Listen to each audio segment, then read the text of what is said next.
নমস্কার, আমি মিলন স্যার। পাল একাডেমি সেন্টারে তোমাদের সকলকে জানাই স্বাগত। আজকে ক্লাস 9 এর ফিজিক্যাল সায়েন্সের একটি গুরুত্বপূর্ণ ক্লাস নিয়ে আমি তোমাদের কাছে চলে এসেছি।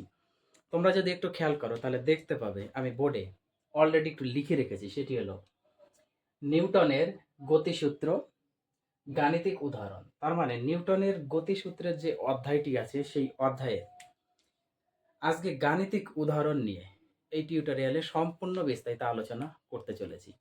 এর আগে তোমাদের আমি এই নিউটনের গতিসূত্রের নিউটনের প্রথম গতিসূত্র, দ্বিতীয় গতিসূত্র এবং তৃতীয় গতিসূত্র নিয়ে সম্পূর্ণ তিনটে আলাদা আলাদাভাবে সেপারেটলি আমি ক্লাস আপডেট দিয়েছি। যারা এখনো দেখোনি তারা সর্বপ্রথম এই তিনটে ক্লাস আগে একটু অ্যাটেন্ড করো, তারপরে তোমরা গাণিতিক উদাহরণগুলি প্র্যাকটিস করার একটু চেষ্টা করবা।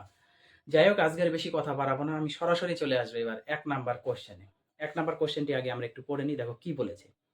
বলেছে যে সমত্বরণে গতিশীল একটি ট্রেনের বেগ 1 মিনিটে প্রতি ঘন্টায় 36 কিমি থেকে বেড়ে প্রতি ঘন্টায় 72 কিমি হলো। ট্রেনটির ত্বরণ কত? বোঝা গেছে। বলেছে যে সমত্বরণ নিয়ে চলছে একটা ট্রেন, সেই ট্রেন 1 মিনিটে, তার বেগ হচ্ছে 1 মিনিটে প্রতি ঘন্টায় 36 কিলোমিটার থেকে বেড়ে আবার প্রতি ঘন্টায় 72 কিলোমিটার হচ্ছে। তাহলে সেই ট্রেনের ত্বরণ কত? এখানে যদি একটু খেয়াল করো তাহলে দেখতে পাবে যে এখানে কিন্তু অলরেডি আমাদের 1 মিনিট যেহেতু আমাদের টাইমটা কিন্তু দিয়ে দিয়েছে যে T equal to 1 minute. 1 minute means 60 second. Okay, 60 second. তার মানে টি আমরা জানি 1 মিনিট মানে হচ্ছে 60 সেকেন্ড। এখন প্রতি ঘন্টায় যেহেতু বলেছে 36 কিমি থেকে বেড়ে 72 কিমি হয়েছে, তাহলে 36 কিমি, তার মানে এখানে আমরা বলতে পারি না প্রাথমিক প্রাথমিক যে গতিবেগ, প্রাথমিক বেগ হচ্ছে 36 কিমি পার ঘন্টা এবং অন্তিম গতিবেগ হচ্ছে 72 কিলোমিটার পার ঘন্টা। তার মানে প্রাথমিক বেগ যদি ইউ আমরা ধরি, ইউ সমান সমান 36 কিলোমিটার পার হাওয়ার্স আছে। এই কিলোমিটার হাওয়ার্সকে যদি আমরা একটু মিটার পার সেকেন্ড করি তাহলে এটা আমাদের 1000 দিয়ে গুণ করতে হবে আর নিচে 3600 দিয়ে আমাদের ভাগ করতে হবে। তাহলে এটা হচ্ছে মিটার মিটার পার সেকেন্ড করলাম আমরা। ওকে, তাহলে এই জিনিসটাই কিন্তু আমাদের দাঁড়ালো। দেখো দুটো জিরো জিরো কেটে গেল, 36 আর 3600 কেটে গেল, তাহলে আমাদের আছে কিন্তু সমান সমান 10 মিটার পার সেকেন্ড। ওকে, এটা হচ্ছে প্রাথমিক বেগ। এবার অন্তিম বেগের ক্ষেত্রে যদি আমরা একটু বার করি যে 72 কিলোমিটার পার হাওয়ার্স আছে, তাহলে এটা হচ্ছে 72 ইন্টু 1000 বাই 3600। সেম এটা আমরা মিটার অবলিক সেকেন্ড যদি একটু করে নিই তাহলে এটার ক্ষেত্রে দাঁড়াবে দুটা জিরো কেটে যাবে, 36 দিয়ে 72 কাটলে 2। এবার 2 আর 10 যদি আমরা গুণ করি 20 মিটার পার সেকেন্ড। ওকে, এখন আমাদের বলেছে যে ত্বরণ কত, এফ ইকুয়াল টু জিজ্ঞাসা চিহ্ন। তোমাদের একটু মনে পড়ে কি যে আমি একটি সমীকরণ তোমাদের করিয়েছি যে প্রমাণ করে যে ভি সমান সমান ইউ প্লাস এফ টি। এই সমীকরণের কথাটা মনে আছে? তাহলে এখান থেকে আমরা জানি, দেখো আমরা এখানে লিখি, আমরা জানি আমরা জানি যে কি জানি, ভি সমান সমান ইউ প্লাস এফ টি। এই সমীকরণটা আমরা জানি, তাই না? এবার ভি এর মান যদি আমরা এখানে একটু পুট করি, দেখো ভি মানে হচ্ছে 20 সমান সমান ইউ মানে হচ্ছে 10 প্লাস এফ এর মান আমাদের বের করতে হবে ইন্টু টির মান দেওয়া আছে 60। ওকে, একটু যদি বা দিয়ে করি আমরা তাহলে এসে দাঁড়াবে এই 20, 10টাকে যদি আমরা এইদিকে নিয়ে আসি তাহলে -10 ইকুয়াল টু, এটা যদি গুণ করি 60 এফ হবে। ওকে, পরের লাইনে যদি আমরা করি 10 সমান সমান 60 এফ এসে দাঁড়াচ্ছে বিয়োগ করলে। এখন এখান থেকে যদি আমরা এফটাকে একটু সিঙ্গেল করি তাহলে 10/60 এসে দাঁড়াচ্ছে। এবার ত্বরণ, যেহেতু আমরা এসআই পদ্ধতি অনুযায়ী চলছি, তাহলে ত্বরণের একক সবসময় হয় মিটার পার সেকেন্ড স্কয়ার হয়। তার মানে আমাদের এককটা লিখতে হবে মিটার পার সেকেন্ড। এবার জিরো জিরো যদি আমরা কেটে দিই তাহলে এটা দাঁড়াচ্ছে এফ সমান সমান 1/6, এটা হচ্ছে মিটার পার সেকেন্ড স্কয়ার। এখন এটাই যদি তোমরা একটু ক্যালকুলেশন করো বা একটু ভাগ করো তাহলে এর অ্যাকচুয়ালি অ্যান্সার এসে দাঁড়াবে 0.166। এইটাকেই অ্যাকচুয়ালি লেখা হয় 0.167 মিটার অবলিক সেকেন্ড স্কয়ার, যেহেতু ত্বরণ। তাহলে এই হচ্ছে তোমাদের 1 নাম্বার অঙ্কের সমাধান।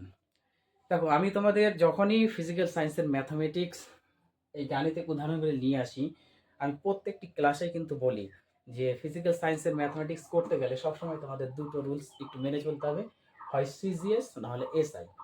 কারণ সিজিএস এর মধ্যে এসআই ঢুকিয়ে দিলে তোমাদের অঙ্ক হবে না, কিংবা এসআই এর মধ্যে যদি সিজিএস আমরা নিয়ে যাই তাহলে সেক্ষেত্রে কিন্তু অঙ্ক মিলবে না।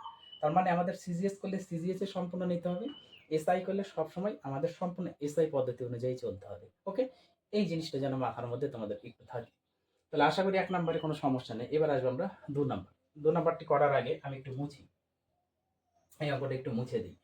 দেখো কি বলেছে, বলেছে যে এক ডাইন বল 2 মিলিগ্রাম, তাই না? এক ডাইন বল 2 মিলিগ্রাম, ওকে, বস্তুর উপর ক্রিয়া করলে কি পরিমাণ ত্বরণ সৃষ্টি হবে? খুবই ইন্টারেস্টিং একটা কোশ্চেন কিন্তু। এক ডাইন বল, দেখো ডাইন যেহেতু আমাদের বলে দিয়েছে, তার মানে ডাইন সবসময় নির্দেশ করে কিন্তু সিজিএস পদ্ধতি। তার মানে আমরা এবার এই অঙ্কটি সিজিএস পদ্ধতি অনুযায়ী চলবো। তার মানে এখানে বল দেওয়া আছে আমাদের, কত বল দেওয়া আছে, বল মানে হচ্ছে পি, পি দেওয়া আছে আমাদের 1 ডাইন, তাই না? এক ডাইন। এবার 2 মিলিগ্রাম ভরের বস্তুর উপর ক্রিয়া করে, ভর যেহেতু আমরা জানি এম, এম ইকুয়াল টু কত, 2 মিলিগ্রাম। এখন সিজিএস এ যেহেতু আমাদের করতে হবে, আর এটা আছে মিলিগ্রাম, আর সিজিএস এ সবসময় গ্রামে আসে। তার মানে এটাকে আমরা করতে পারি 2/1000 দিয়ে যদি আমরা একটু ভাগ করে দিই, তাহলে এটা গ্রামে চলে আসবে, মিলিগ্রামটা গ্রামে চলে আসবে। এটা সমান সমান আমরা যদি কাটাকুটি করি 1/500 আসবে, ওকে, গ্রাম পেয়ে গেলাম। 1/500 গ্রাম আমরা পেয়ে গেছি এম। এখন বলেছি যে কতটা ত্বরণ সৃষ্টি হবে, তার মানে আমাদের এফটা বের করতে হবে, এফ ইকুয়াল টু জিজ্ঞাসা চিহ্ন। নিউটনের দ্বিতীয় সূত্র থেকে আমরা কি জানি বলতো? আমরা সকলেই জানি যে পি সমান সমান এম এফ, এই ফর্মুলাটা জানি। এবার বল দেওয়া আছে 1, বসিয়ে দিলাম আমাদের এম, তাই তো? এম মানে কত, 1/500, 1/500 গুণ এফ, একটা তো গুণ হিসাবে থাকবে। এবার পরের লাইনে যদি আমরা একটু করি, যে একটু বা দিয়ে করি, 1 সমান সমান এটা যদি আমরা উপরে উপরে গুণ করি তাহলে f/500 আসবে, ওকে। পরের লাইনে যদি আমরা কোনাকুনি গুণ করি, হ্যাঁ, f সমান সমান দাঁড়াচ্ছে আমাদের 500, f সমান সমান হচ্ছে 500। যেহেতু আমাদের এটা কি বলেছে, ত্বরণ, ত্বরণ বের করতে বলেছে, এবং ত্বরণের যে একক, ত্বরণের যে একক সেটা কিন্তু আমাদের লিখতে হবে। এটা কিন্তু সিজিএস পদ্ধতি অনুযায়ী এসেছে। যেহেতু আমরা গ্রাম গ্রাম আর তোমাদের যেটা হচ্ছে ইয়ে সেন্টিমিটার, গ্রাম এবং সেন্টিমিটার যেটা প্রকাশ করে সেটা কিন্তু সবসময় সিজিএস পদ্ধতি অনুযায়ী হয়। এবার এই হচ্ছে আমাদের ত্বরণ, তাহলে ত্বরণটা আমরা কত লিখতে পারি, 500। 500টা কি লিখতে পারি, যেহেতু আমাদের ভর বলেনি, তাহলে 500 ইকুয়াল টু আমাদের সেন্টিমিটার আসবে। যদি আমাদের ভর বলতো তাহলে গ্রাম হতো, কারণ এটা ত্বরণ বলেছে। ত্বরণ মানে হচ্ছে 500 সেন্টিমিটার অবলিক সেকেন্ড স্কয়ার। দেখো অ্যান্সারে তোমাদের এটি হয়তো দেওয়া আছে, এই যে 500 সেন্টিমিটার অবলিক সেকেন্ড স্কয়ার, ওকে। যেহেতু ভরের ক্ষেত্রে কিন্তু আমাদের গ্রাম, আর গ্রাম সবসময় সিজিএস কে নির্দেশ করে, আবার সেন্টিমিটার সবসময় সিজিএস কে নির্দেশ করে। গ্রাম সেন্টিমিটার মিলে হচ্ছে আমাদের ডাইন, ক্লিয়ার? এবার আসি আমরা পরে 3 নম্বর যে অঙ্কটি, সেই অঙ্কটা আমাদের লিখতে হবে। এককগুলো কিন্তু একটু মাস্ট মনে রাখতে হবে। আমরা এটা সিজিএস এ করেছি জন্য সিজিএস এর একক দিয়েছি সেন্টিমিটার অবলিক সেকেন্ড স্কয়ার। যদি এটা মিটারে করতাম তাহলে মিটারে একক বসতো মিটার অবলিক সেকেন্ড স্কয়ার, ওকে। এবার আসি আমরা 3 নম্বর, তাহলে এটা একটু মুছি। দেখো 3 নম্বর ক্ষেত্রে বলেছে কত ভরের উপর, তার মানে আমাদের ভর এবার বের করতে হবে, কত ভরের উপর, মানে এম এর মানটা আমাদের বের করতে হবে, ওকে। কত ভরের ওপর 1 নিউটন বল প্রযুক্ত হলে, দেখো নিউটন, এবার নিউটন কথাটা দিয়েছে, তার মানে আমাদের এসআই পদ্ধতিতে দিয়ে দিয়েছে নিউটন। তাহলে 1 নিউটন বল প্রযুক্ত, তার মানে আমরা পি এখান থেকে লিখে দিতে পারি 1 Newton, P equal to 1 Newton. এবার ত্বরণ যেহেতু অলরেডি দেওয়া আছে, এফ সমান সমান 2 মিটার পার সেকেন্ড স্কয়ার, তাহলে এটাও আমাদের এসআই আর এটাও হচ্ছে আমাদের এসআই। তাহলে এখানে আমাদের একক আর চেঞ্জ করার কোনো দরকার নেই। সেম ভাবে আমরা নিউটনের দ্বিতীয় সূত্র থেকে জানি যে পি সমান সমান এম এফ, আমাদের এখানে এমটা ইকুয়াল টু কত সেটা আমাদের বের করতে হবে। তাহলে পি এর মান হচ্ছে আমাদের 1, এম আমাদের বের করতে হবে, ইন্টু ত্বরণ মানে কত 2 বসিয়ে দিলাম।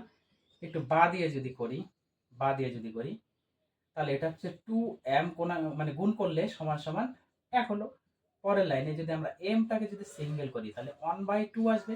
এবার 1/2 কে যদি আমরা ভাগ করে দিই 0.5 আসবে। এবার দেখো এম যেহেতু আমাদের বস্তুর ভর, তাহলে ভরটা কি এসআই পদ্ধতি আছে, তাহলে এসআই পদ্ধতি সবসময় কি করবে কেজি কে নির্দেশ করবে, তাহলে হচ্ছে 0.5 কেজি। ওকে, দেখো অ্যান্সারে কেজিতেই দেওয়া আছে, অ্যান্সার হচ্ছে কেজিতেই দেওয়া আছে। তাহলে কত ভরে বস্তুর উপর 1 নিউটন বল প্রযুক্ত হলে ত্বরণ 2 মিটার পার সেকেন্ড স্তর হবে।